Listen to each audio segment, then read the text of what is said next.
तमाम जो इंडस्ट्रियलाइज़ मुल्क थे, जो आजकल बड़े मॉडर्न और तरक्की याफ्ता मुल्क हैं, इन सब ने इसको भुगता है जी। लंदन स्मॉग के नाम से 2 दहाइयों तक लंदन ने इसको भुगता। रीसेंट एग्ज़ाम्पल चाइना की है, जो एज़ ए सक्सेस स्टोरी समझी जाती है। मेरी एक दिन मुलाकात हुई इस्लामाबाद में किसी डिप्लोमेट से, उसने कहा हमने $400 अरब खर्च किए थे इस पे फाइट करने के लिए। पूरे पंजाब में 11,000 भट्टे हैं। लाहौर के गिर्द मैं सिर्फ बताऊँ तो 1200 भट्टे हैं। हमने 66 फैक्ट्रियां, ये पेरोलिसिस प्लांट जो रबड़ से तेल निकालते हैं, 722 भट्टे हम गिरा चुके हैं पूरे पंजाब में। लाहौर की 1.5 करोड़ की आबादी में 52 लाख मोटरसाइकिल है, 13 लाख गाड़ियां हैं। अब जाहिर है ये सारा कुछ धुआं कहाँ जाता है, ये तो हवा में जा रहा है। ये जो मिडलैंड पंजाब है, अमृतसर, चंडीगढ़, ये सारा एरिया और दिल्ली तक बड़ा पोल्यूटेड है। इस वक्त जो वहां फैलाया जा रहा है धुआं, वो सारे का सारा धुआं प्लस दिल्ली, वो लाहौर के ऊपर आ जाता है। अब आपको अगले 2-3 महीनों में बहुत सख्ती नजर आएगी। हुकूमत जो है वो पुरानी गाड़ियों को सड़क पे नहीं आने देगी। इस वक्त जब आपसे पास 77% तक चावल काटा जा चुका है, लेकिन जो उसकी बाकियात है उसके जलाने का सिलसिला जारी है। अस्सलाम वालेकुम, आप देख रहे हैं खबरें डिजिटल। आज हमारे साथ सेक्रेटरी एनवायरनमेंट पंजाब राजा जगीर साहब मौजूद हैं। अस्सलाम वालेकुम सर। ये थैंक यू, वालेकुम सलाम। सर, सबसे अहम इशू जो डेंगू के बाद था, डेंगू से भी ज़्यादा खतरनाक है, वो स्मोक है। इस टाइम लाहौर के लिए, पंजाब के लिए चैलेंज में क्या इकदाम सर महकमा कर रहा है इस वक्त? अच्छा, इसमें मैं आपको थोड़ा सा स्मोक का बताऊं कि पूरी दुनिया में जब ये इंडस्ट्रियल रेवोल्यूशन आई और तमाम जो इंडस्ट्रियलाइज मुल्क थे, जो आजकल बड़े मॉडर्न और तरक्की याफ्ता मुल्क हैं, इन सब ने तलाल साहब इसको भुगता है जी। लंदन स्मोक के नाम से एक 2 दहाइयों तक लंदन ने इसको भुगता, क्योंकि लंदन के अंदर बहुत सारी इंडस्ट्री थी। उसके बाद लक्समबर्ग, यूरोपियन मुल्क सारे, कई शहर। लेकिन रीसेंट एग्जांपल चाइना की है, जो एज ए सक्सेस स्टोरी समझी जाती है। मैं इसलिए तमहीद बांध रहा हूँ कि फिर आपको बता सकेंगे हम कि हम क्या कर रहे हैं और दुनिया ने कैसे इसके साथ फाइट बैक किया। चाइना ने 1998 में एक स्ट्रेटजी बनाई, क्योंकि चाइना रिसेंटली वो मुल्क है जिसने बहुत ज़्यादा इंडस्ट्रियलाइजेशन की है, और ज़ाहिर है जब आप नेचर में धुआं फैलाएंगे या पहुँचाएंगे तो वो धुआं फिर वापस आता है।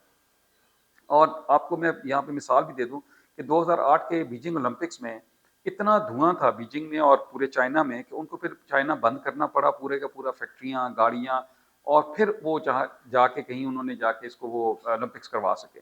लेकिन उन्होंने, मेरी एक दिन मुलाकात हुई इस्लामाबाद में किसी डिप्लोमेट से, तो मैंने उसको कहा कि आप हमें भी मदद करें। तो उसने कहा हमने $400 अरब खर्च किए थे इस पे, इसको फाइट करने के लिए, और हमें तकरीबन 2 दहाइयाँ लगी हैं इसको अपने से जान छुड़ाने में। और अभी भी अगर आप देखें ना एयर क्वालिटी इंडेक्स में, तो बीजिंग चौथे पांचवें नंबर पर अभी भी आ रहा होता है। मतलब स्मॉग लेस नहीं हुआ, स्मॉग फ्री नहीं हुआ, स्मॉग लेस हुई है, थोड़ी बहुत कम हुई है।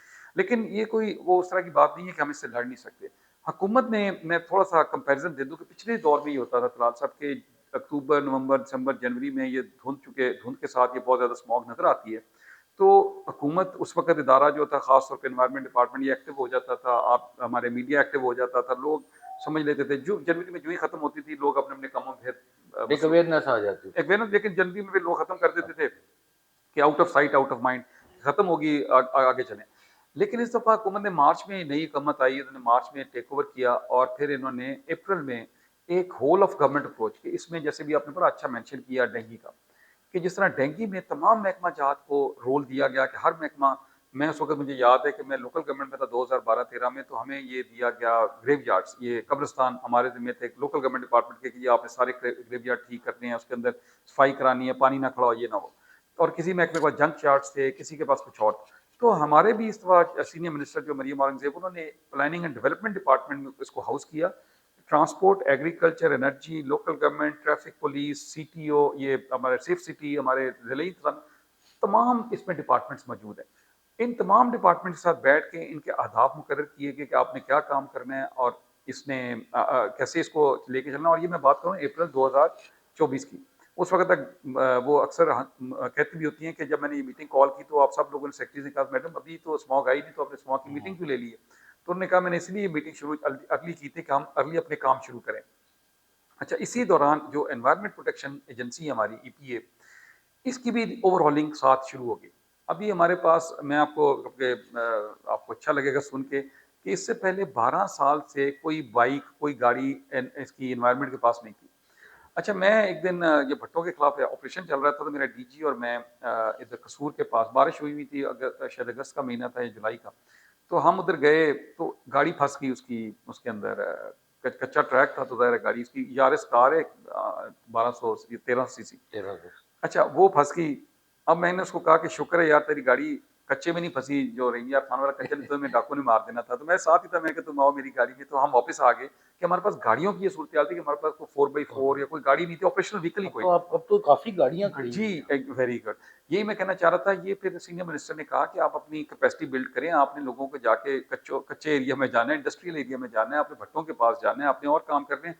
फिर उन्होंने हमें ये गाड़ियाँ खरीद के दी जो ऑपरेशनल व्हीकल्स हैं, और वो अक्सर मीडिया को ये इतराज़ होता है कि सरकारी गाड़ियाँ और खरीद लीजिए। वो ऑपरेशनल व्हीकल है, हमने कोई कार नहीं खरीदी, इसमें कोई एक कार भी नहीं खरीदी गई, ये सब वो ऑपरेशनल व्हीकल हैं जिनके अंदर हमारे लोग जाते हैं और ऑपरेशंस करते हैं। अच्छा, अब ये मैं अतलाल साहब ये बताऊँ, आपने पूछा कि हुकूमती इक़दामात क्या हैं? तो हुकूमत ना जी बुनियादी तौर पे 3 काम करती है पूरी दुनिया में। एक, वो लोगों को शऊर आगाही देती है, जैसे अभी आप माशाल्लाह ये प्रोग्राम कर रहे हैं, इससे जो-जो देखेगा उसको शऊर और आगाही मिलेगी कि स्मोक क्या है, इससे कैसे बचा जा सकता है, हुकूमत क्या काम करती है, हमने कैसे क्या काम करना है, तो ये आगाही है। हमने ये आपने देखा होगा कि एक आगाही मुहिम शुरू की, एक अवेयरनेस कैंपेन शुरू की, और ये पिछले 4 माह से हम कर रहे थे जी। और इसमें तलाल साहब बहुत हमें हद तक अच्छा रिस्पॉन्स मिला, लोगों को शऊर भी मिला। हमने उनको बताया कि ये धुएँ में आप भी कंट्रीब्यूट करते हैं कि भई कूड़ा मत जलाएँ, अपनी गाड़ी या बाइक का धुआँ फिक्स करवाएँ, उसको बिल्कुल। ठीक करवाएँ अपनी गाड़ियों को, हैवी व्हीकल्स को हैवी भी। व्हीकल्स को, और ये सारी चीज़ें हम करते रहे और इससे अच्छा रिस्पॉन्स मिला, बल्कि इस हद तक लोग इस पे हो गए कि मुझे अक्सर कहते थे कि इस बार लगता है कि स्मॉग नहीं आएगी जितनी आप ये कर रहे हैं। तो मैंने कहा नहीं, स्मॉग ने तो आनी है ना, ये आपने कुछ काम करना है जिस वजह से स्मॉग नहीं आएगी इंशाल्लाह। आगे फिर ये हुआ कि दूसरा काम हम ये करते हैं एनफोर्समेंट। हमारा एक पंजाब एनवायरनमेंट प्रोटेक्शन एक्ट है, उसके नीचे रूल्स हैं, रेगुलेशंस हैं, जो हमने स्टैंडर्ड्स बनाए हुए हैं कि जी भट्टा जो है इतना धुआं नहीं दे सकता, फैक्ट्री ये धुआं दे नहीं दे सकती इससे ज़्यादा, गाड़ियाँ, तो ये सारे एनवायरमेंटल क्वालिटी स्टैंडर्ड्स हैं, उनको इन्फोर्स करना। अब मैं आपको तलाल भाई बताऊं कि ये जो सारा के सारा भट्टों का, पूरे पंजाब में 11,000 भट्टे हैं, 11,000, और ज़ाहिर है ज़रूरत है, हमारे मकान बनते हैं, घर बनते हैं, दफ्तर बनते हैं, सारी उसकी कंस्ट्रक्शन पे वो बड़ा एक इम्पोर्टेंट वो उसका एलिमेंट है। लाहौर के गिर्द मैं सिर्फ बताऊं तो 1200 भट्टे हैं, कसूर, शेखुपुरा, क्योंकि लाहौर में बहुत ज़्यादा कंस्ट्रक्शन हो रही है। ह्यूज ह्यूज जी हाँ, बहुत ज़्यादा तेज़ी से तरक्की हो रही है, सैकड़ों प्लाजे बन रहे हैं, कमर्शियल मार्केट्स, हाउसिंग सोसाइटीज़, बहुत कुछ हो रहा है। तो लाहौर के अंदर सारा जो फीडिंग सिलसिला है वो सारा वहाँ से है। अब ये हमारा, जब हमने कनेक्ट शुरू किया तलाल भाई, तो हमने पहला जो मुझे याद है भट्टा गिराया, क्योंकि बड़े इन्फ्लुएंशियल लोग होते हैं, आप जानते हैं, सियासतदानों के साथ, ब्यूरोक्रेट्स के साथ, सबके साथ तल्लुकात होते हैं इन लोगों के। तो उन्होंने हमारी सीनियर मिनिस्टर खुद गई हमारे साथ, और उन्होंने खड़े होकर वहाँ भट्टा गिरवाया। उन्होंने कहा अब तुम्हें कोई रोकेगा नहीं, कोई सिफारिश नहीं है इस पे। और जब मैं आपसे बात करूँ, 722 भट्टे हम गिरा चुके हैं पूरे पंजाब में। कितनी देर में सर? ये पिछले 6 माह की है। 6 माह। अच्छा, अब ना ये तलाल भाई हुआ क्या, ये क्यों गिराते हैं भट्टे? ज़ाहिर लोगों को रोज़गार है, हमें नहीं गिराने चाहिए।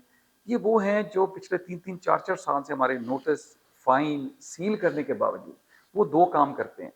एक, वो वहाँ पे जलाते हैं ये वेस्ट रबर जो है ना, जूते, आप ये आप हम जो देखते हैं कि लोग यहाँ से ले जाते हैं, ज़हर कातिल कह सकते हैं ज़हर आप का उसको। लिफाफा जलाना, शाबाश, प्लास्टिक जलाना, रबर जूते जलाना, जलाना, रबड़ कपड़े जलाना, जलाना पुराने। वो तो मेरे ख्याल से ये कैंसर की वजूहात ही यही बनती हैं। बिल्कुल, ये आपने इतनी अच्छी बात की तौर पे, ये तकरीबन पूरे पाकिस्तान में 2.5 लाख लोग मरते हैं ये कैंसर से, इस कैंसर से, लंग्स का लंग्स कैंसर। कैंसर से। और ये बड़ा ही और बहुत बड़ा बड़ा, आम हो चुका है अब सर अब बहुत तो। आम हो चुका है और हमें खुद पता नहीं होता। हमारे लोग सारे बीमारियों के शिकार हैं, रेस्पिरेटरी डिजीज हमारे सब में है अब, हमें अंदाजा नहीं है, क्योंकि हम बस डे टू डे लाइफ गुजार रहे होते हैं। अच्छा, मैं दूसरी बात बताऊं, उस भट्टों के गिराने का इम्पैक्ट ये आया कि अगर आप हमने फिर तमाम भट्टों पे ना एक उनका यूनिक नंबर लिख दिया कि अगर कोई बंदा भी फोटो खींच के भेज दे, उनकी चिमनियों पे नंबर लिख दिया कि देखें जी, ये वाइट धुआं नहीं दे रहा, ये ब्लैक धुआं दे रहा है। तो वो हमारी 1373 एक हेल्पलाइन है, वहाँ बता दे कि जी ये नंबर ये लिखा हुआ है भट्टे का, तो हमें पता है, हमने यहाँ पे ड्यूटियाँ लगाई हुई हैं, तो किस इंस्पेक्टर की जिम्मेदारी है, तो वहाँ पे फौरी वो पहुँचते हैं। अब ये सिर्फ ये भट्टे नहीं गिराए, लाहौर के अंदर हमने 66 फैक्ट्रियाँ, ये पेरोलिसिस प्लांट जो रबड़ से तेल निकालते हैं, ये एसफॉल्ट प्लांट जो ये कचरा ये बनाते हैं, बजरी और ये रेत बनाते हैं, और इसी तरह के एक री रोलिंग मिल्स, ये जो शुमाली लाहौर में लोगों ने मोहल्लों में लगाई हुई हैं। चलिए, और कितनी देर में कि फैक्ट्री डिमोलिश की है? ये लास्ट 6 मंथ में तो आपने इतने भट्टे 1200 कराए हैं। फैक्ट ये भी उसी 6 माह 6 में, मंथ में। 6 मंथ्स में। हमने पहले तो नोटिस देते हैं, अगर कोई नोटिस को लिफ्ट ना कराए, फिर हम जाके उनको सील करते हैं, जुर्माना करते हैं, कानून के मुताबिक सारी कार्रवाई होती है। लेकिन इस दफ़ा अखीर हो गई कि लोगों ने भटधर्मी की भी इंतहा थी, कि जिनको पिछले 4-4 साल से नोटिस जा रहे हैं, जुर्माने हो कान रहे हैं, तक जूं तक ना रेंगी हुई। तो उनके कान जो वो समझते हैं कि नहीं जी, बस कोई नहीं, वो आएगा, को पैसे देंगे, निकल जाएगा। हाँ सर, मैं आया हूँ तकरीबन ये हिस्ट्री का एयर क्वालिटी इंडेक्स सबसे ज़्यादा जी, हिस्ट्री का जो हम देखते आ ये रहे मैं हैं। आपको बताता हूँ, इसमें 2 वजूहात हैं, बहुत बड़ी आपने इम्पोर्टेंट बात की। ये बेसिकली इस वक़्त जो मुल्तान और लाहौर दोनों बड़े सफ़र कर रहे हैं। मुल्तान कभी भी नहीं गया था, इस टाइम जी, मुल्तान भी ट्रैवल जी हाँ, करके जी हाँ, आइए। आपने बड़ी सही बात की। अच्छा, एक तो हम करते हैं जी मुकामी सतह पे जो हम स्मोक एमिट कर रहे हैं, जो स्मॉग हम खुद बना रहे खुद हैं, बना गाड़ियों से, भट्टों से, फैक्ट्रियों से, हम खुद लाहौर के अंदर कंस्ट्रक्शन से। हम 1.5 करोड़ की आबादी लाहौर की है जी। अब लाहौर की 1.5 करोड़ की आबादी में 52 लाख मोटरसाइकिल हैं, 13 लाख गाड़ियाँ हैं। अब ज़ाहिर है ये सारा कुछ धुआँ कहाँ जाता है? ये धुआँ ज़मीन में तो नहीं जाता ना, ये तो हवा में जा हवा रहा है। में जा रहा है। अच्छा, अब ये तो एक हम लाहौर ये खुद मिल के या मुल्तान के लोग खुद भी कोई धुआं बना रहे हैं। लेकिन इस दफ़ा जो एक बहुत बड़ा हमें चैलेंज का सामना है और आपने सुना होगा कि वज़ीर आला पंजाब ने क्लाइमेट डिप्लोमेसी की बात की कि हमें अपने हमसाया मुल्क से बात करनी बात करनी पड़ेगी चाहिए, और वो जिस पे क्या है? ऑपोजिशन ने काफ़ी शोर भी किया। या लेकिन वो क्या बात है, हम क्यों ये कहना चाह रहे हैं? इस वक़्त भी तलाल साहब जब मैं आपसे बात कर रहा हूँ तो हमारा जो मशरकी हिस्सा है, जहाँ से ईस्टर्न विंड कॉरिडोर जिसको कहा जाता है, मशरक से मगरब की हवाएं चल रही हैं 4 किलोमीटर पर आवर की स्पीड से।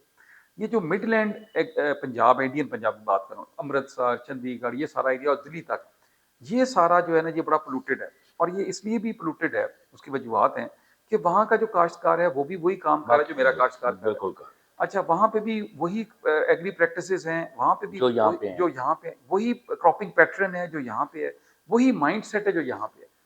अब वहाँ पे वो चूँकि ज़रा बड़ा मुल्क है, हमारा मुल्क भी अल्हम्दुलिल्लाह बड़ा है, लेकिन वो काश्तकारी उधर ज़्यादा हो रही है। वहाँ से इस वक़्त जो वहाँ फैलाया जा रहा है धुआँ, वो सारे का सारा धुआँ प्लस दिल्ली, वो लाहौर के ऊपर आ जाता है। जब लाहौर के ऊपर आता है तो वो कंपाउंड होके जो इतना था हमने लाहौर ने प्रोड्यूस किया हुआ था, वो इतना वो हो इतना जाता है। होता है। सर एक सवाल बड़ा जी। इंपॉर्टेंट है, आपने कहा बच्चे खेलने चले जाते हैं, अब जब छुट्टियां होती हैं ना, आप रेस कोर्स पार्क चले जाएं, जिना पार्क चले जाएं, भरे हुए पार्क्स क्यों नहीं बंद तलाल करते? साहब बहुत अच्छा सवाल है। हमने शायद आज ही ये पार्क, ज़ू अगर आज ना बंद हुए तो कल बंद कल कर दें। क्योंकि लोगों ने क्या किया कि बच्चों की छुट्टियाँ हैं तो बच्चों को लेके पूरी-पूरी फैमिली जो पूरी है पूरी फैमिली वो ज़ू खाने च पकाए, उधर जी, जाके वो पिकनिक पार्टी मनाएं। शुरू कर दी है। हालाँकि ये बच्चों को बचाने के लिए किया गया था, लेकिन इसके अलावा दूसरा हिस्सा लोग कहते हैं कि चलें बच्चों को एक सेहत का मामला है, लेकिन उसके साथ-साथ ना तलाल साहब आपने देखा होगा किसी स्कूल के बाहर खड़े हो जाएँ, वहाँ पे बच्चों को स्कूल लाना, ले जाने के लिए चिंची रिक्शे, जी बिल्कुल। मोटरसाइकिल, मोटरसाइकिल गाड़ियाँ, वैन्स। वैन्स, उनसे भी रश कम हुआ है जी। जब आप एक स्कूल के वक़्त 1 घंटा, 2 घंटा बच्चों को लाना, फिर उसके बाद शाम को आप देखिए सड़क से कितना प्रेशर ऑफ होता है। सिर्फ़ स्कूल बंद करने से एक तो सेहत का मामला अपनी जगह, जो उसके रिलेटेड ट्रैफ़िक है वो भी ख़त्म होती है। क्योंकि बदकिस्मती से हमारे स्कूलों में बसेज़ का रिवाज नहीं आया। बस स्कूल बस होनी चाहिए, जो बच्चों को इकट्ठे 50-60 बच्चे, मैं तो आपको एक बताऊँ, यहाँ पे हमारे एलीट स्कूल ऐसे बड़े स्कूलों में पहले एक बच्चा 1 गाड़ी थी, अब एक बच्चा 2 गाड़ियाँ, एक उसके साथ प्रोटोकॉल की गाड़ी भी आती है और उसको सिक्योरिटी की गाड़ी भी आती है। हमने इसको भी चेक किया, हमने तमाम एलीट स्कूल को लेटर लिखे, उनसे बात की, एंगेज किया कि आप कारपूलिंग पे जाएँ, कि एक मोहल्ले में लेट्स से किसी डीएच के किसी एक सेक्टर से 4 बच्चे जाते हैं एक स्कूल वो में, एक ही तो उसमें। वो एक कार में जा सकते हैं। फिर अच्छा ये हुआ कि इन तमाम बड़े स्कूलों ने उन पेरेंट्स को लिखा और उन पेरेंट्स को ये कहा गया कि जी आप बताएँ कि अब कौन-कौन बच्चा किस-किस के साथ आएगा। तो ये मुतवातिर और इसको डाइवर्स किस्म के हमारे इनिशिएटिव्स हैं, वो सारे हम ले रहे हैं। सर ट्रैफिक को इन्वॉल्व किया आपने, बड़ा इसमें एक इम्पोर्टेंट सवाल है, नो डाउट आप इन हमारी अवेयरनेस हमें खुद भी अपना सोचना चाहिए, हुकूमत ने तो इनिशिएटिव लेने हैं। हमने आज भी देखा है कि रिक्शों को मार रोड पे पाबंदी है, उसकी वजह से जिधर भी रिक्शे गुजरते हैं आज भी, नॉट ओनली चिंची रिक्शा, वो तो लाहौर में बहुत कम हो गया, स्पेसिफिक जगहों पे रिक्शों पे आज भी धुआं निकलता है, वैन्स पे आज भी धुआं निकलता है। इतनी कंपेन, इतनी टाइटनेस, इतने पर्चे करें, आज भी लाहौर की सड़कों पे वही पोल्यूशन, वही गाड़ी। वो डिपार्टमेंट को आप जब हायर करते हो उसका चेक एंड बैलेंस क्या है? जी, तलाल भाई सबसे ज़्यादा मैं हर बंदे के ऊपर भी एक हुकूमती नुमाइंदा बिठा देना तो उस बंदे ने वायलेशन करनी ही अपनी करनी है। जिम्मेदारी खुद भी करनी चाहिए। शाबाश! असल में दुनिया में जहाँ भी तब्दीली आई है, बल्कि हम तो छोड़ें हमारा दीन कहता है खुद अपनी हालत बदलो। लोगों को खुद फैसा मैं कई दफ़ा ना मैं सड़क पे हम चेकिंग वगैरह करते हैं तो मैं भी रुक जाता हूँ लोगों को देखने के लिए, तो बाइक्स वाले का पीछे धुआँ निकल रहा है गाड़ी, तो भाई आप ठीक क्यों नहीं कराते? टाइम नहीं मिल रहा है जी। अच्छा, अब टाइम निकालना आप 700-800 सर रुपए वो में आपकी या हुकूमत की या मेरी जिम्मेदारी देखिए नहीं ना है। सर, अब 52 लाख मोटरसाइकिल मैं तो ये करता मैंने कैसे कहा था हुकूमत का काम है बंद करना। अब मैं बता देता हूँ आपको कि तीसरा हिस्सा रह गया था। एक तो हमें वो हुकूमत का काम है लोगों को अल्टरनेट ऑप्शंस भी देना, जैसे हमने स्टबल बर्निंग में सुपर सीडर्स की दी। बट अब आपको बताऊँ तलाल भाई कि हम क्या करने जा रहे हैं कि एक रेट्रोफिटिंग कहते हैं कि जो जो पेट्रोल इंजन है मोटरसाइकिल के, उनको चेंज करके आप इलेक्ट्रिक इंजन भी करवा सकते हैं। हम्म। उसके लिए हमारी 3-4 बड़ी कंपनियों से बात चल रही है, वो 55,000 रुपए में अड़े हुए हैं। हम ट्रांसपोर्ट डिपार्टमेंट हमारा उनको नीचे ला रहा है कि इस तरह कम करें इसको, ताकि आम आदमी मोटरसाइकिल पे कुव्वत खरीद होती है कोई उसकी। वो इलेक्ट्रिक पे ले आए। बल्कि हमारी कोशिश होगी कि 30,000 तक आ जाए, ताकि वो एक ही दफ़ा उसको चार्जेबल जो बाइक, और जी, जी, धुएँ का चार तो सर खत्म हो जाएगा जी। उसमें। इसी तरह हुकूमत ने 500 बसेस का इलेक्ट्रिक बसेस का ऑर्डर कर दिया हुआ है। ये जितनी आपकी चल रही हैं मेट्रोज़ और ये सारी चीज़ें स्पीडो बसेस, ये सारी रिप्लेस हो जाएँगी। हम कोशिश करने जा रहे हैं कि आइंदा आने वाले दिनों में इलेक्ट्रिक कारें, इलेक्ट्रिक वैन्स इन पे जाएँ। कानून भी शायद आने वाले दिनों में आप देखेंगे बन रहा है। हमने शुरू कर दिया ट्रांसपोर्ट डिपार्टमेंट ने भी और हम लोगों ने मिलके कि सर्टेन टाइम के बाद वो गाड़ी बिल्कुल ऑफ रोड हो जानी चाहिए।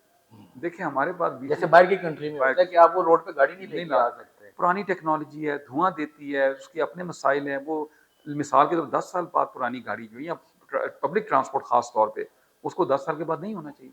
हुकूमत ने एक बड़ा ज़बरदस्त काम ये भी किया कि विक्स जो हमारा vehicle inspection and certification system है, उसको प्राइवेटाइज़ कर दिया है। हुँ। पहले पूरे लाहौर के लिए फिटनेस सर्टिफिकेट लेने के लिए 3 जगहें थी, काला शिकागो, गार्डन टाउन और ठोकर न्यास पे।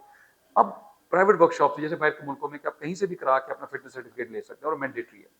मैं फिर दोबारा बता दूं कि लोगों ने अपनी गाड़ी, अब ये सख्तियां होंगी, अब ये जो हमने भुगता है ना जी, अब आपको अगले 2-3 महीनों में बहुत सख्ती नजर आएगी। हुकूमत जो है वो पुरानी गाड़ियों को सड़क पे नहीं आने देगी। फिर वो आएगा कि जी इस्तेसाल का कि जी गरीब क्या करे, गरीब से उसकी रोजी छीन ली गई। मैं और तो आप ही उसको बात कर रहे हैं। मेंटेनेंस करवाएँ, उसको चीज़ों को देखें। हमने उसके बाद मेरी और आपकी गाड़ी का भी फिटनेस सर्टिफिकेट चेक होगा। ओके, अच्छा, नई और पुरानी दोनों का। दोनों का जी। जितने जनरेटर्स लगे हुए हैं वो कैटालिटिक कन्वर्टर के बगैर नहीं चला सके। हमने पिछले 6 दिनों में 35 जनरेटर सील किए हैं। एक बहुत बड़ी कंपनी में नाम नहीं लेना चाहता, जैसे आपने लिया, मैं आपको ऑफ कैमरा बता दूंगा। उसकी बहुत बड़ी हमने वो सील किया। मेरे पास अभी फोटोज रात को पहुंची कि जी हमने ये भी सील कर दिया। बिल्कुल करें, सबको करें।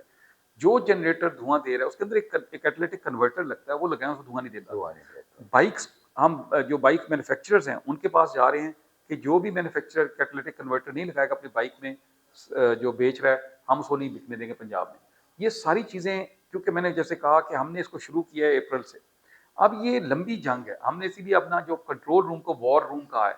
अब हमारा ये जंग है, ये कोई बैटल नहीं है, कोई लड़ाई नहीं है, ये चलती रहेगी अब तक आगे। सर जाते-जाते सिर्फ एक सवाल मुझे ये बताइएगा, आपने बहुत से महकमों में काम किया और आप चैलेंज समझ के आपने कबूल करके उसको खूब अल्लाह ने आपकी मदद की, आपने किया।